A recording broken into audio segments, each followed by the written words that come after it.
So today we're looking to start to dismantle Waltham Pocket Watch. Really a scrap one, but it's the same model as me grandfather's, so I'm just looking to see whether there's any bits and also to practice on it.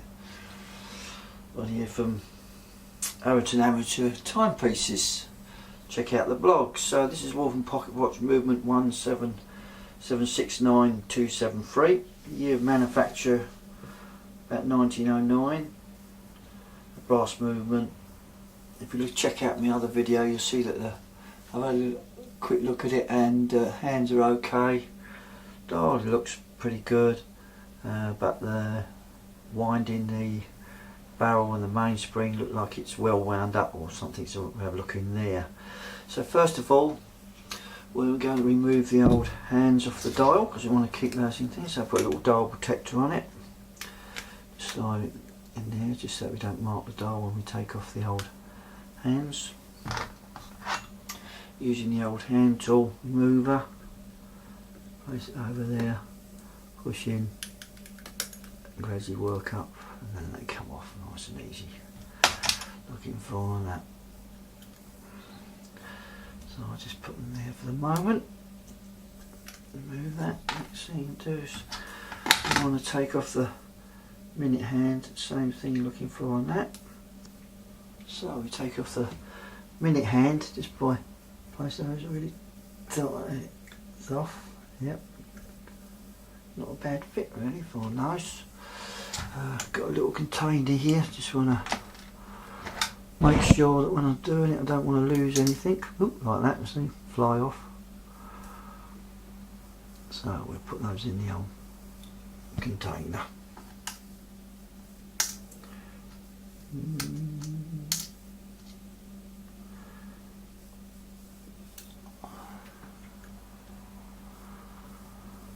So the hands set into a little container just to keep them safe while we work on the rest of the unit. Put them in a little tray over there. So that's there. So next thing we need to do is to take off the dust cover. So we'll just set it up for that.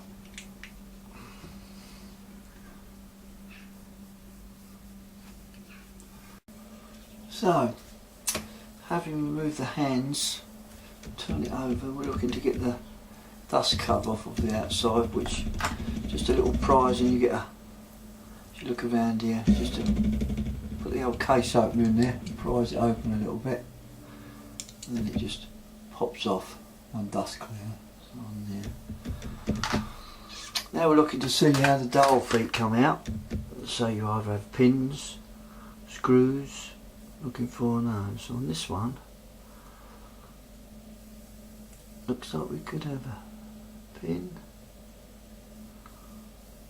or a screw. I think we've got a screw. I think we've got 1, 2, 3. Yep, 3 very small screws. Just I don't know if you can see them, which hold the post feet of the dial, so we need to take those out. Okay, so we're looking to take the dial off this Waltham Pocket Watch, and we've got little screws, 3 of them, just all the way around the outside. Loosen those off. And what I found, rather than I see a lot of people just get hold of it and just try to do that, you can, on these ones you've got plenty of room where you can put your screwdriver in and just push the actual pin and it comes out a little bit, so you can actually see where the dial is and pull out.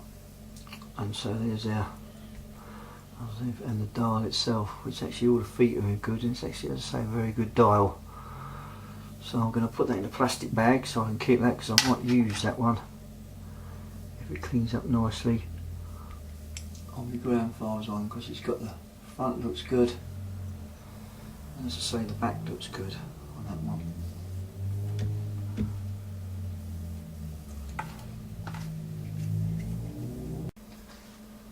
So once removing the dial, and obviously because I want to protect it a bit, I just put it in this plastic bag just to hold it, so hopefully it won't scratch it, etc. when I've and as I say, I might use that later or on some other one that I do up.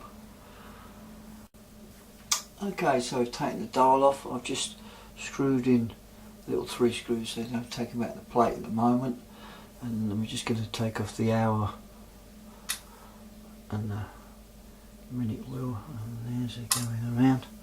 And then I've got the Canon Pinion there, which we'll take off later. Just have a look. So the next thing we've got to do is to actually let down or find out why the mainspring is so tight and wound.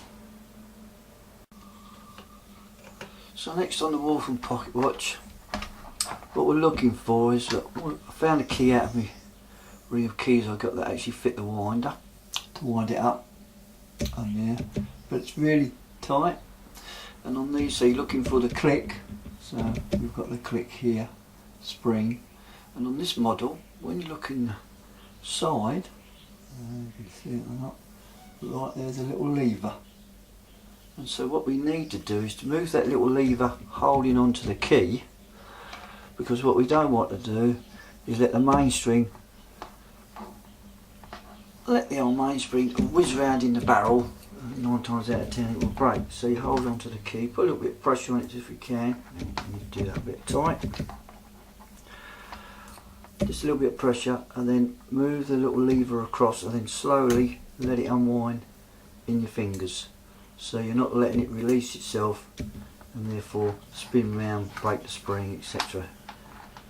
If you're on these old watches, so that's all you're looking to do. So it's unwound on there, so when you wind these up, you might just be able to see that lever moving, just clicking, but whether the mainspring's all together. So we've got a spring, we've just got to find out why it was wound all the way up. So I'll let that release it. So what they do is take the tension out of the mainspring, in other words what they call letting down the watch. Once we're all the way down, we can move the key, screw lower. So the next thing we can do is actually move the barrel, which is the mainspring, etc. relating to on there, to come out. In this case, I'm looking for that one. Or do we remove the click first of all? Well, I think I'll remove the click first of all, because we know we've got no tension in the barrel anymore, so we'll remove the click. So we've just got a nice bright screws on here. On this, we've got no washers on. Sometimes you have a little chamfered washer on these, but we haven't got it on that.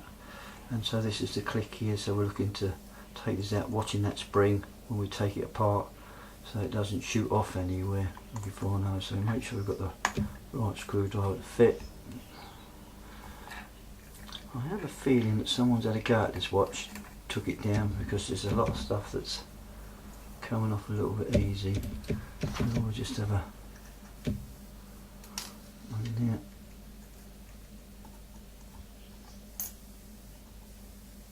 And they're using the brass screwdrivers, so I'm just gonna, I'll move these out the way. And then so I've got a little tray over here.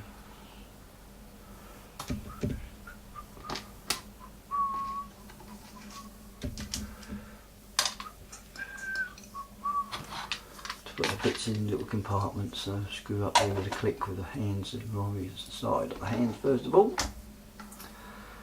So little spring there you can see. So obviously the important thing is we don't want to lose the spring when we're doing it. So a little bit of pegwood, sharpened up a little bit. We're just going to move, this is called the click here. Just going to move it over a little bit. Undo the screw, just pull it down to there and just let the spring go fine. So this is a bit where you're a little bit dodgy with it, so make sure you've got a nice hold of it when you bring it out to hold on the click spring. This is the actual click itself. Take it out from there, and that's the way it goes round that shape. So on there, on that one, and this is the old click wheel relation to that. And so we've just got to lift up a little bit so we can get onto it. There you go. So when you're winding the watch up, they're the actual bits that you go around called the click department. So on that one section of the watch. So that's virtually everything off the front brace except for the Canon Pinion, which I'm going to leave, but there's the end of the other winding for your barrel. So all we need to do then is turn it over, put it back in your holder, try and get it a bit more level this time because we've got our hands off of it and that. So again, nicely blued screws on this one. You can see, hopefully you can see, let me just go a bit closer, perhaps that might. So we've got blue screws, so we've got the barrel bridge, which is this one here, 3 little screws which just actually hold the shell from there, so we're just going to remove the screws. As I say, I feel that someone's had a go at this, it's always interesting to see when you're taking an old junk part apart that you've won on eBay, just to see what actually they've done. So little screws into my tray, quite out.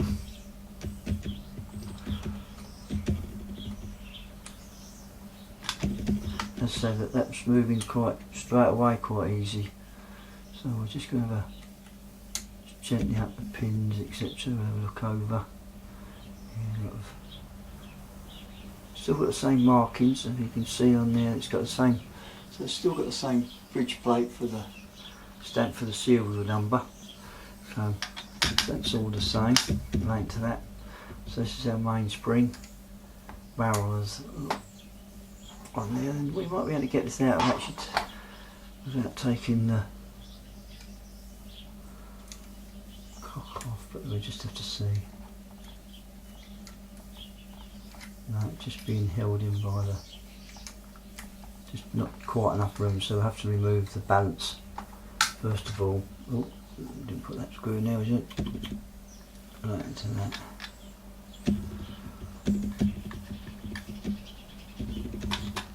So I'll put those in the tray. So next thing to do is you're going to take off the balances as removing this screw here. There's lots of dirt on this hole, as I say. Look here, might be off of there. So that one. That's a bit come out, but not quite enough room to get it out all in one go. Take it off, so I'm just going to take the balance cock off, as they say. Again, all we're looking for here is one screw. Just say nice and blue, the screws down there. Again, we just want to see, yeah, see it's coming off really easy, so it's, to me it sounds like someone's going to go on here. I'm just going to turn it straight over to have a look. The spring looks alright, so I'm just going to put that in there for the moment, relation for that one. So now all we do is we can hopefully slide out your mainspring. So that's what they call the mainspring barrel, and inside there we have the mainspring, which we'll have a look at later on that one. In that compartment. So we're actually looking for, see, that's really jammed up. There's the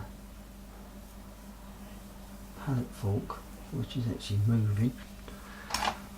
But the rest of the train seems to be absolutely, I don't know whether it will focus in on that, because if I get it round, it doesn't want to move at all. And up, and this should be moving down, see? So that is really, so it should be moving really freely. So we need to see what's actually wrong with the train. So the next thing you do is you're going to take our plate off. And here, so we're looking for that. You can still see it, I'm looking for this. So again on here we've got for 1, 2, 3 screws on this one. That one's blue, these are shined up, so it's obviously been taken apart. Not doing it tight enough.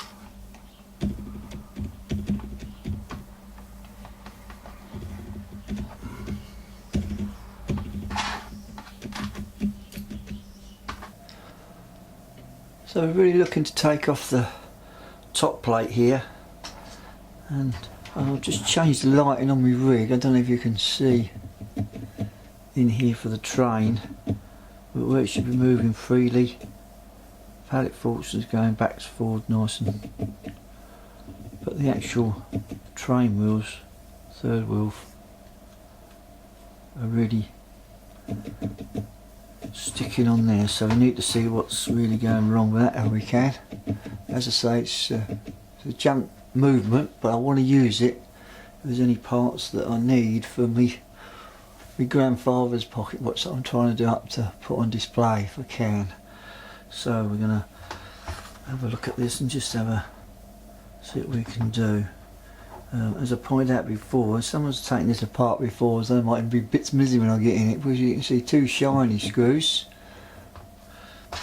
over here and then one blued screw over here. So on that, so we need to just have a little look to see. Oh, unscrewed all that. We need to have a little look just to see where we are.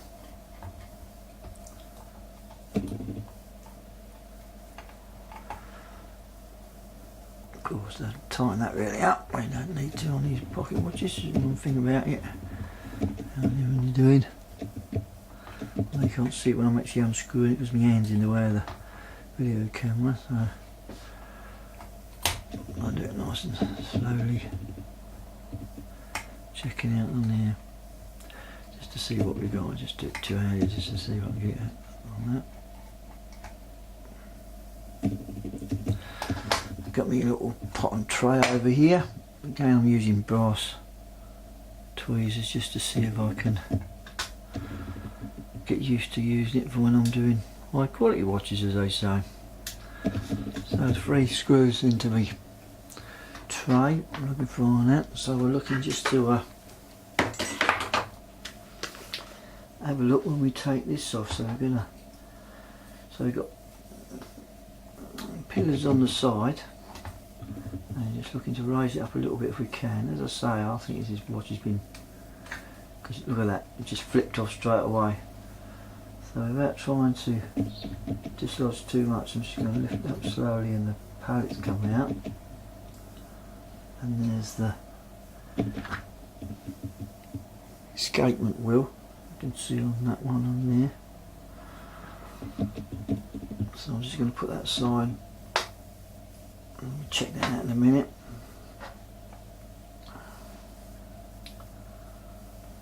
So we have a pallet, I don't know if you can see that or not, I don't know if it'll focus in on there. Now, one foot, oh no, that's outright. So I just need to, just got a couple of screws in that one for the actual pin. This is a real odd one to look at. Put the 2 pallet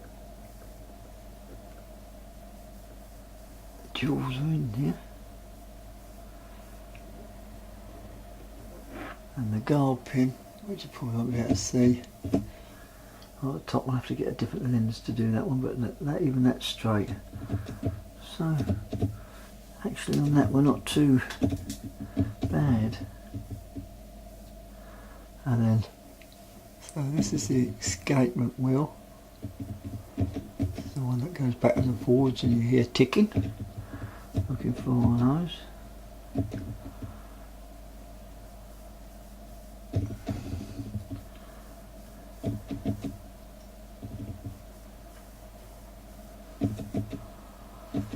So yeah, so that escapement wheel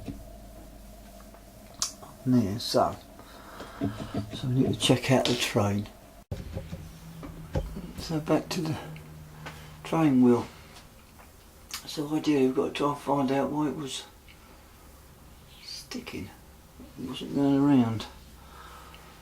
So what I'm going to do is obviously the wheels. So I've got to see if these are right or not on there, but that is It goes that way but doesn't go, so it's locking in there. So I'm just going to put the top plate on just to see if we can just get that to move freely as it should do. Okay, so what I've done now is just replace the top plate on with the train wheels in place. I don't know if you can see or not. On there just to see. There you go.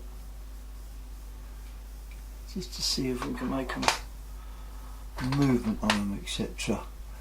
Because before then, so I'll put them back in. Look at this, this is where the barrel will be to wind it up, but because there's no escaping it, it should spin freely. Well, it's now spinning a bit freer, I wouldn't say it's free, but so we've got movement and they're all in, so it must be just the dirt in the pivots, etc. Because when you spin that, we can spin now, it should spin now, we're looking for that, but you see how quickly it stops. So it wouldn't keep time at all, this one. So we've got to strip it all apart, take them all out, clean the pivots, give them a good clean all around. Actually no jewels in here, just straight in. Oh, nice. No Canon Pinion in there. And then we want to give it an oil in just see if we can get that to excuse me, to free up. So next thing is to take it apart again. So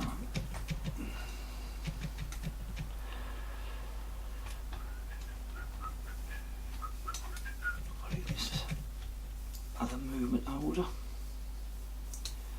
just so we can see what's going on. Can you see it? Yeah, you can. Don't really need the cushion here.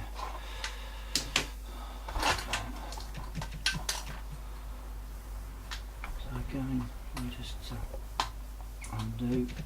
I use 2 hands because I've got arthritis and to me, so once I got it started I just put my finger over the top, just makes it easier. I know with a perfect solution I should be able to do that, but because of my arthritis it won't allow me to do that, so I'll have to use 2 hands and go that a little bit slower.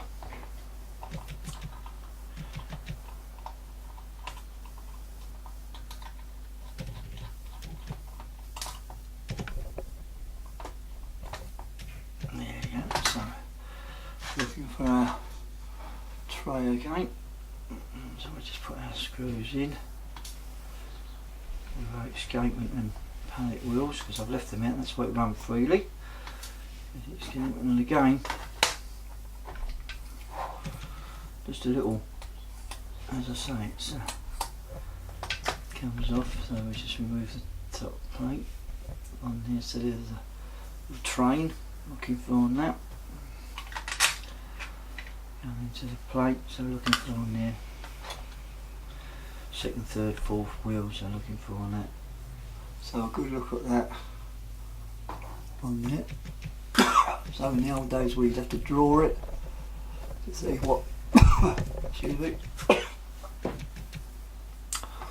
what you got and which ones you're taking off. Nowadays we can bring that closer to the camera, hope it will focus a bit for it. So we can see the wheels that come off, they come off on the train and go back. So number 1 off, or it's actually 3, which is, so on this one, which is the, here you've got a very long spindle, because that's where the second hand attaches. So you have to be very careful. I don't know if I can get, as I say, if we get a close up lens with the camera, I think, so I can show you a bit more. So that's on there. And then the last one won't come out because we've still got the Canon Pinion, but it's moving freely, so it's all about dirt, etc. in the frame. So now I'm going to turn it over.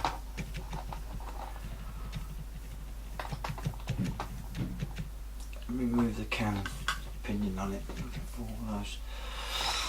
Just straighten it all up, looking for that. So we're going to remove the Canon Pinion.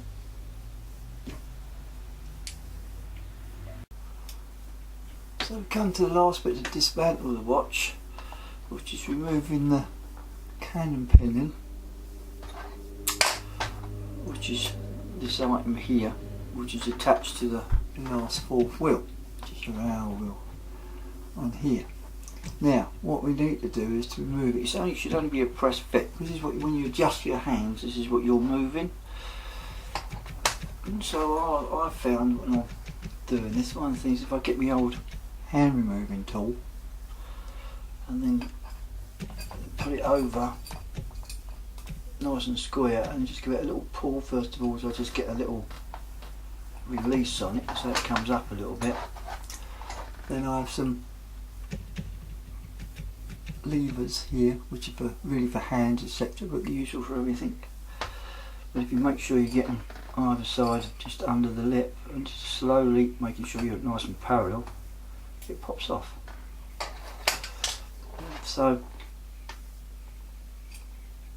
that's your so that's the Canon Pinion. That's what your hands attached to, well, your minute and your hour hand attached to, and when you're adjusting you're actually sliding that around a little bit so it just press fits. And sometimes if you move your hands and then it goes to wind it up and it won't go, it's because that's a bit loose, so you might have to crimp it a little bit in respect. So that fits into there. So there's the crown pinion, and then when we undo our holder, and there's our last wheel. So again on this one,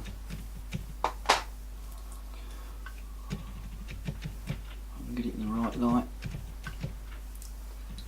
We have a long shaft and that's where the crown pinion goes on to the other one, but the actual pinion and shafts on these don't look too bad on the wheels. As I say, we'll give it a good clean up and then we'll attempt to put it back together again and see if we can actually make the thing work. So that's the dismantling done in relation to the pocket watch itself. Everything's gone into a tray. Before that, I just come out a little bit so you can see on the inside. We've got it all round so we know which bits go into and go around, starting with the hands that we're going to work backwards with the train, the two plates. So here's the barrel of the mainspring on here. We'll just have a look at the mainspring on here. So you're looking for the side, and then somewhere in here you normally get a little, there we go, there, a little one that we can put a screwdriver into flip it out. I don't know if you'll be able to see on this.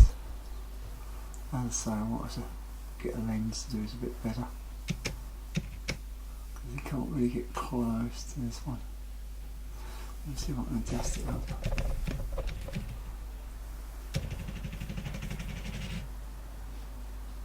See, too close to the inside here. Yeah, there we go. So we've got here, which is where you put your little screwdriver in to pop out, but also there's a little hole over here where the T of the spring is. So we need to pop this out just to have a quick look, just to see if the spring's okay. Oh, that came off, as I say. I think this watch has been apart a lot. So we're just going to lift it off slowly, try not to get our mainspring, which actually doesn't look too bad. So there you go, fully dismantled, except one with obviously the balance in the spring, but I'm going to do that in a separate situation on there.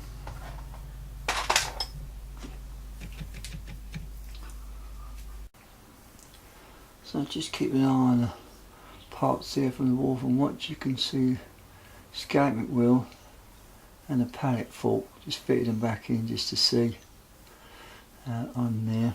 I don't know if you can actually see the jewels on it or not. So I'll have to get a macro lens to do that, but well, that's back in. So, fully disassembled watch, got it in the old tray. can find that. So we need cleaning, and then we'll look to see if we can put it back together again. See if we can actually make it work, because all the bit seems to be there, but we just have to check on that, see if we can make it work. So this is the end of dismantling the Waltham Pocket Watch, and check out the next video, which will obviously be after I've cleaned it, and we'll have a go at putting it back together.